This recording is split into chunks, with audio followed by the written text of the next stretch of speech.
Bəzən belə bir sual ortaya gəlir ki, yəni bizlərə görə, niyə təzahürat üçün bəyanat vermirsiniz? Bu çox önəmli bir məsələdir. Yəni biz gələcəkdə əgər istəyirik demokratik bir sistem quraq, gərək indidən inanaq ki, demokratik sistemlərdə fərdlər yox, sistemlər, təşkilatlar, partiyalar qərar verirlər. Və sistemlər eyni haldakı sistemlərin yaranması bugün bizim gücümüzü bir araya gətirməkdə önəmli rolu vardır. Gələcəkdə də əgər istəsək demokratik bir sistem yaradaq, onun gərək qurumları, nəhadları, institutları olsun. O nəhadlardan, quruluşlardan biri siyasi partiyalardır. Siyasi partiyalardır ki, bəyanat verməlidirlər. Şəxslər özəlliklə o zaman ki, hakimiyyətin əli altındadılar, o zaman ki, şəxslər müxtəlif baskılar altındadılar, təbii olaraq açıqcasına bəyanat verə bilməzlər.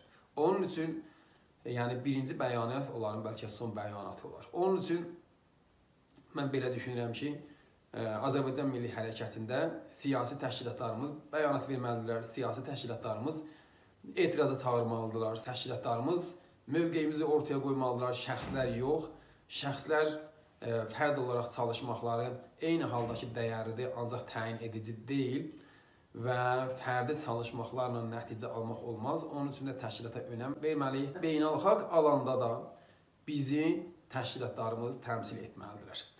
Əlbəttə, ola bilər müəyyən zamanda özəl simvolik şəxslər təşkilatları təmsil eləyər, ya təşkilatlar müəyyən zamanda birisin daha çox gündəmə gətirələr, öndə göstərələr. Ancaq o həmən şəxs də bilməlidir ki, əsas təyin edici amil təşkilatdır. Şəxsən mən özüm və yoldaşlarımız içəridə olsaq da, yəni İran zindanlarında olsaq da, yeri gəlmişkən etirazlara dəvət yazacağıq, çağıracağıq. Ancaq bu imkanımız bir zaman əlimizdən alınsa, mən açıqcasına buradan deyirəm ki, təşkilatlarımız, Azərbaycana mənsub olan təşkilatlar, Azərbaycan milli hökumətin qurmaq üçün çalışan təşkilatlarımız ki, bu günlərdə bir çoxu bir araya gəlmişlər, bunlar bəyanat verəcəklər.